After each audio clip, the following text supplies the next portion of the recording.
लीजिए। बहुत धन्यवाद, बहुत धन्यवाद।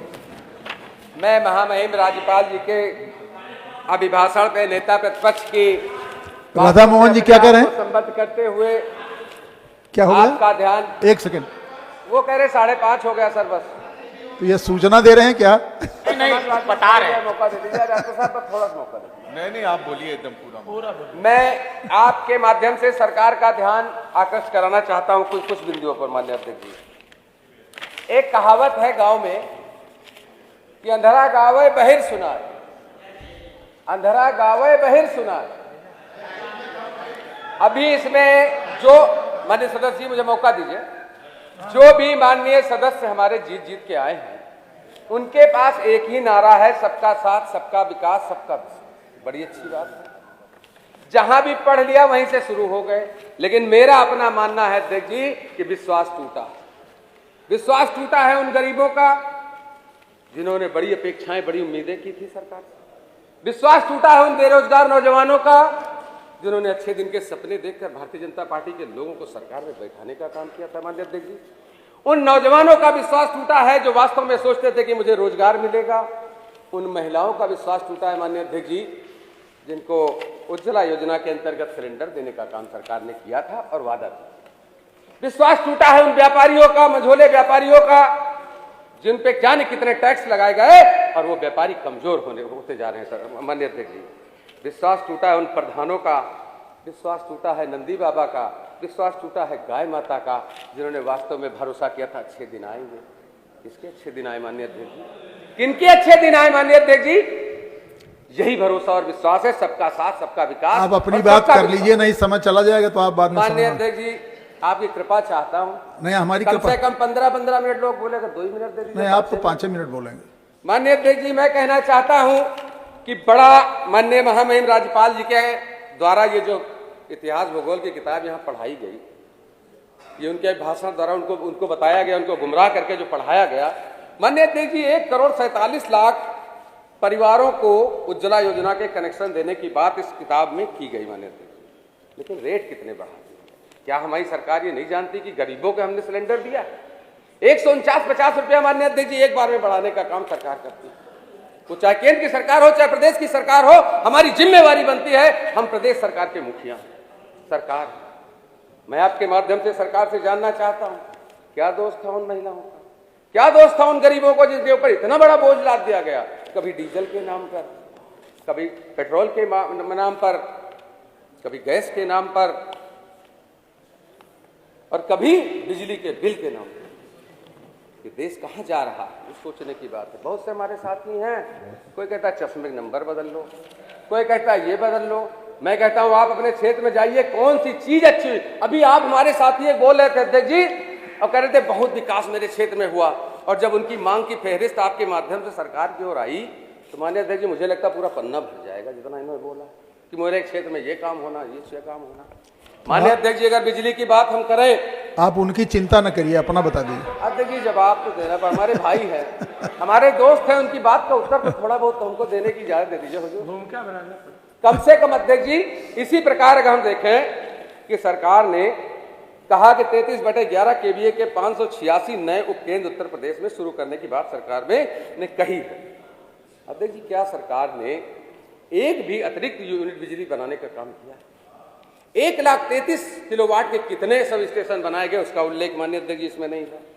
और बिजली के दाम, माननीय अध्यक्ष जी, बिजली के दाम इस कदर बढ़े हैं कि यही 2 साल के अंदर आप देख लीजिएगा कितने गरीब लोग कनेक्शन, आप जिस तरह आप कह रहे हो कि मैंने मुफ्त दिए, मुफ्त तो नहीं दिए, उसमें पैसे का प्रावधान है, बिल के साथ कनेक्शन फीस ली जाएगी, लेकिन कितना कनेक्शन कटेगा इसकी जानकारी तमाम साथी हमारे अपने क्षेत्र में करने का काम करेंगे।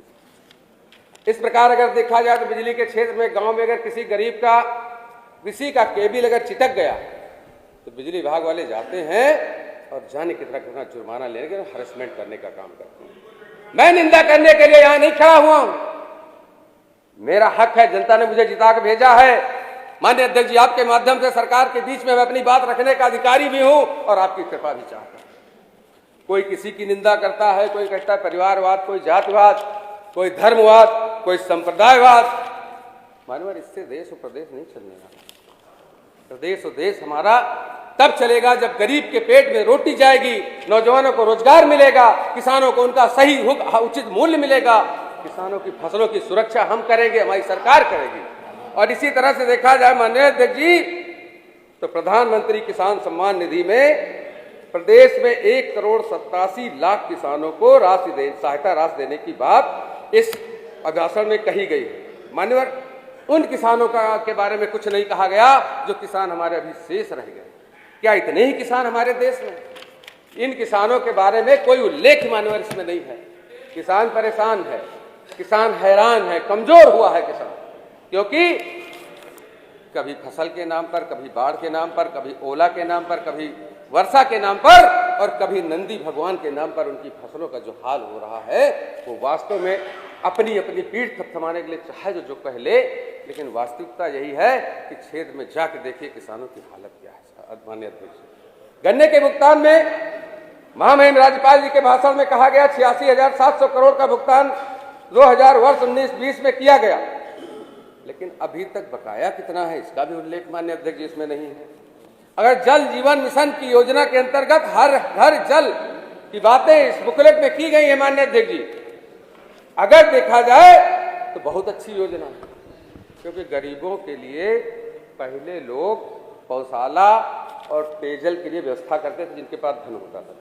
अध्यक्ष जी, बहुत अच्छी योजना, लेकिन वर्ष 2016-17 से पहले से बनी टंकियां, पानी की ग्रामीण पेयजल के लिए बनी टंकी, हमारी समाजवादी सरकार की बनाई टंकियां, अब तक कितनी टंकी संचालित है माननीय अध्यक्ष जी, इस पे कोई भी हमारे ये सरकार के लोग हमको जवाब दे दें।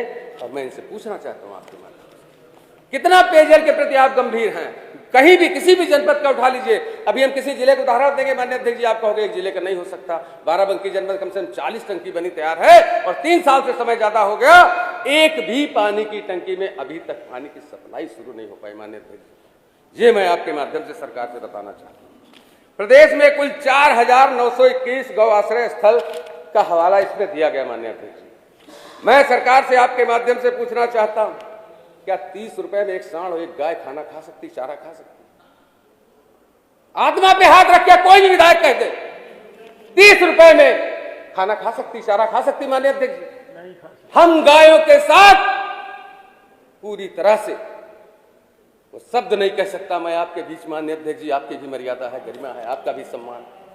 हमारी सरकार है और सरकार के पास धनाभाव नहीं होता, योजना बनाने की इच्छा शक्ति है और बहुत अच्छी इच्छा शक्ति थी कि हम किसानों के सहयोग के लिए गौशाला, गौ आश्रय स्थल का निर्माण करेंगे माननीय अध्यक्ष। दान करने के लिए हम, आप भाई हो, अच्छी बात, सुझाव आपने अच्छा दिया, लेकिन एक अदना सा विधायक कितना दान दे सकता? सरकार के पास कहां से कमी है? मेरी बात तो पूरी सुन लीजिए मान्यवर। उसी गाय के नाम पर तो आपकी सरकार बनी है, कोई चाय के नाम पर, कोई गाय के नाम पर आया है, और उसी गाय के बारे में आप उनको न सुनाइए माननीय अध्यक्ष जी।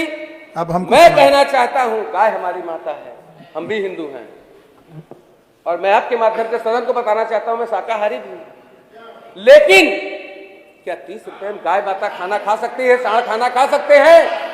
ये सरकार का सबसे बड़ा फेल्योर है और सरकार की इच्छा शक्ति को दर्शाता है कि हम गाय के प्रति और धर्म धार्मिक जो हमारा पूरे देश में पूजनीय पशु है। अब आप समाप्त करिए, समाप्त करिए माननीय अध्यक्ष जी। थोड़ा सा संरक्षण चाहते हैं, बहुत समय हो गया आपका। सरकार ने जैसे अपनी पूर्ववर्ती सरकारों ने राकेश के पास पूरा हिसाब है आपके समय, थोड़ा सा संरक्षण दे दीजिए। हम तारीफ नहीं कर सकते मगर निंदा भी नहीं कर रहे हैं, सुझाव दे रहे हैं। माननीय अध्यक्ष जी, पूर्ववर्ती सरकारों ने, माननीय अखिलेश यादव जी ने गाय के दूध को बढ़ावा देने के लिए, गाय पालन को बढ़ावा देने के लिए गाय के दूध का रेट निर्धारित किया था, उस पर सरकार ने कोई काम नहीं किया माननीय अध्यक्ष जी। और इसी तरह से देखा जाए शिक्षा के क्षेत्र में माननीय अध्यक्ष जी, ठीक है इच्छा शक्ति है, नहीं विद्यालय बने। आप कितना समय लेंगे? सर बस 2 मिनट हुजूर, 2 मिनट से नहीं आपका 8 मिनट हो गया है। सर 8 तो नहीं हुआ, 8 मिनट में तो हम खुद बैठ। अरे आप पूछ लीजिए चाहे अच्छा, कृपा कर दीजिए हुजूर थोड़ा सा। जल्दी करिए, जल्दी करिए, शिक्षा के क्षेत्र में जल्दी करिए, बड़ी बड़ी बातें इस किताब में कही गई हैं। 5:30 बज गया। माननीय अध्यक्ष जी, शिक्षा के क्षेत्र में जितनी बड़ी बड़ी किताबें इसमें कही गई हैं, आपके माध्यम से मैं सरकार से जानना चाहता हूं, क्या सरकार की इच्छा शक्ति है कि गरीब का बेटा पढ़ जाए? किसान का बेटा पढ़ जाए, केवल कायाकल्प करा देने से, प्रधानों के पैसे खर्च करा देने से विद्यालय में शिक्षा अच्छी नहीं हो जाएगी। अध्यापक टीचर होने चाहिए, पढ़ाने वाले होने चाहिए, शिक्षा ग्रहण करने वाले तो होने ही चाहिए। ग्रामीण क्षेत्रों में अध्यापकों क्या हाल है, शिक्षा मित्रों की क्या दशा हो गई, और राजकीय इंटर हाई स्कूल कॉलेज के जितनी भी भर्ती होती है मान्यवर, मेरा अपना मानना है और आपके माध्यम से मैं कहना चाहता हूं, 3-3 महीने तनख्वाहें टीचरों को नहीं मिली तो क्या चाहती सरकार? मान्यवर, मेरा कहना यह है प्रदेश की सरकार से कि ये नहीं चाहते कि कोई ईमानदार आदमी बेहतर शिक्षा अपने बच्चों को दे सके, और गरीब आदमी राजकीय शिक्षा में जब जाएगा तो उसको शिक्षित होकर ठीक है, आप तो उसको नौकरी भी देने का काम करना अब आप बैठिए, और अगर वो जानकार हो गया माननीय अध्यक्ष जी, हो गया तो आप यकीन करेगा हक और अपना अधिकार मांगने का काम करेगा। अब आप अंतिम लाइन बोलिए। माननीय अध्यक्ष जी, थोड़ा सा संरक्षण चाहेंगे? नहीं, अब आप अंतिम लाइन बोलिए, ज्यादा हो गया, ज्यादा हो गया। अध्यक्ष जी, स्वास्थ्य के क्षेत्र में सरकार ने बड़ी बड़ी कुछ लोग बोल लें और मैं आपसे छोटा सा एक स्वास्थ्य के क्षेत्र में मान्य अध्यक्ष जी, नहीं, अब EMT हो गया।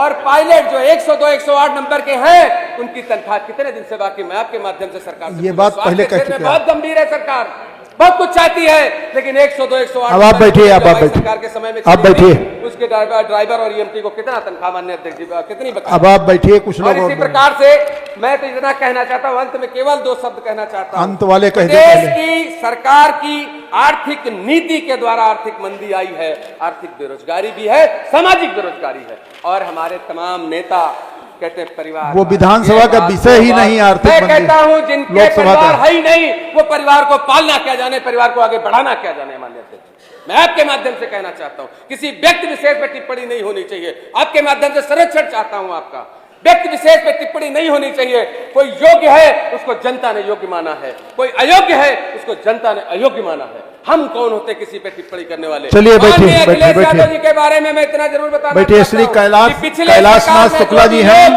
जहां रहे होंगे, माननीय अखिलेश यादव जी ने सब विधायकों का और सभी का सम्मान बराबर करने का काम हमने किया। कैलाश जी को बुला लिया।